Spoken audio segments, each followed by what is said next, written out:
From these very California textbook debates, we want to share a testimonial from Sandeep Dedage, a Hindu parent in California who expressed grave concern over his community's identity being completely erased by textbook revisions being done in California in July 2016. These are excerpts taken from an article he published in the Huffington Post. Let's hear his very important perspective. Don't use caste to erase Indian civilization. I was born in a Shudra community to a family of peasants in western India.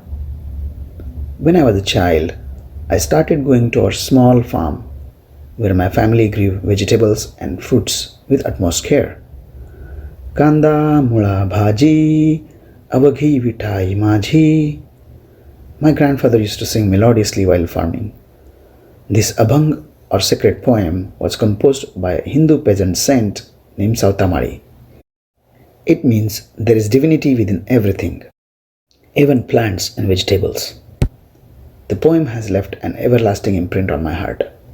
To me, it encapsulates the most essential teachings of Hinduism from the time of Vedas in simplest of terms.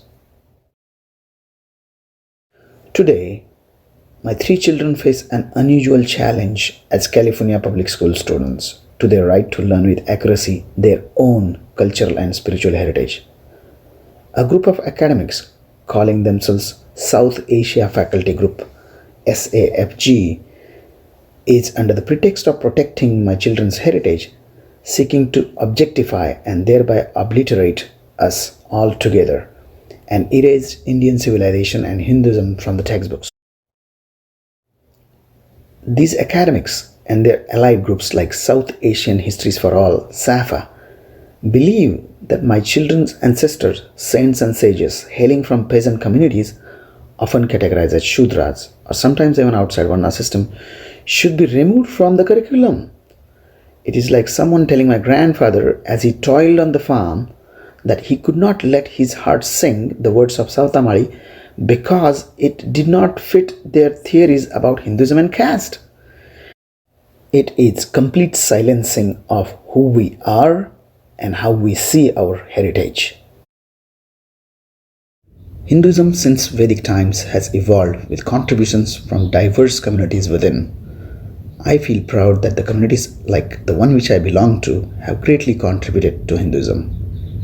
It may be ancient Vedic sages such as Valmiki and Vyasa who were born into non-Brahmin families, or one of the numerous day later spiritual figures such as Janabai, Ravidas, Sajan Kasai, Tukaram, Gora Kumbhar, Sukhamela and Nirmala Mahar, women and men who came from Dalit and lower caste communities like my own have helped Hinduism grow, regenerate and reform.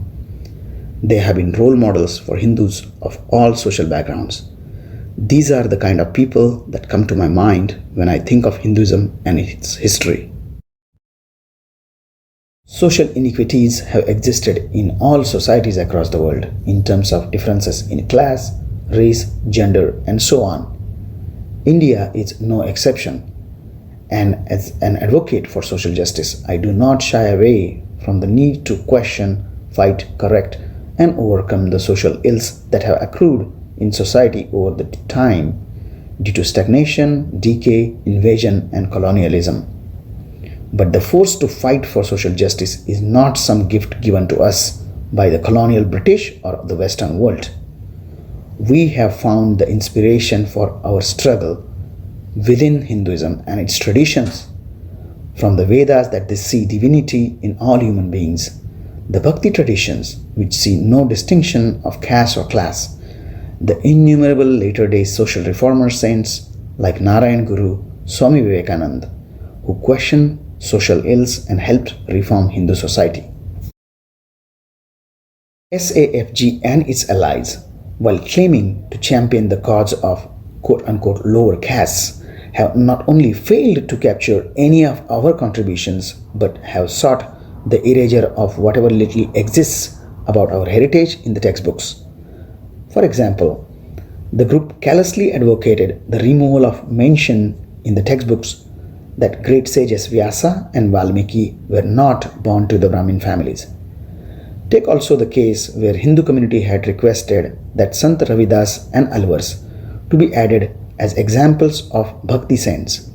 Sant Ravidas came from the most underprivileged of the backgrounds and went on to become one of the most spiritually admired leaders in Hinduism.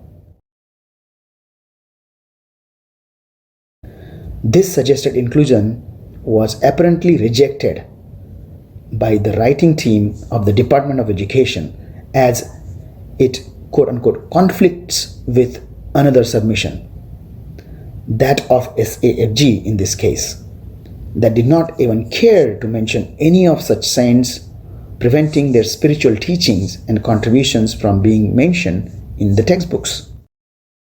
An impression is also being created that demanding a fair and equitable portrayal of Indian civilization and Hinduism in California school textbooks is unjust or runs contrary to the interest of underprivileged sections of the Indian society, as if the communities are not Hindu or Indian. This view essentializes Hinduism into quote-unquote Brahminism, eliminates the contributions of diverse communities within Hinduism, and forces these communities into conflict with their own civilization. In 1931, at the peak of British colonization of India, Winston Churchill had argued that to abandon India to the rule of Brahmins would be an act of cruel and wicked negligence. The British characterized the call of Indian independence by Mahatma Gandhi and other leaders as merely a Brahminical concern and presented themselves as saviors of the so-called lower castes.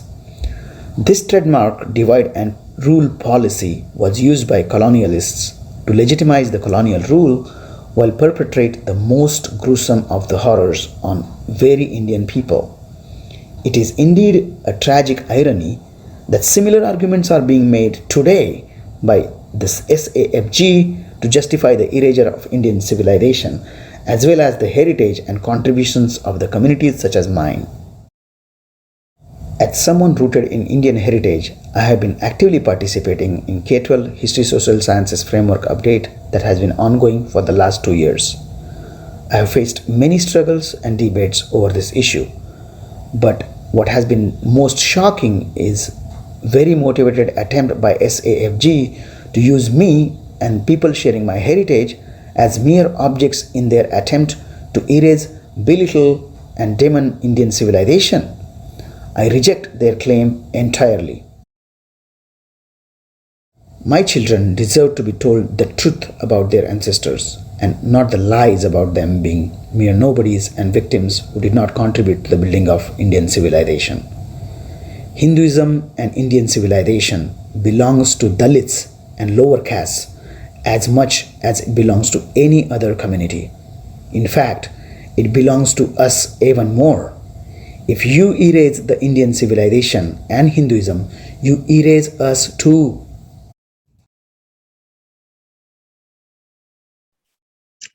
I want to thank Sandeep Dedage ji for sharing that very important and brave perspective with all of us.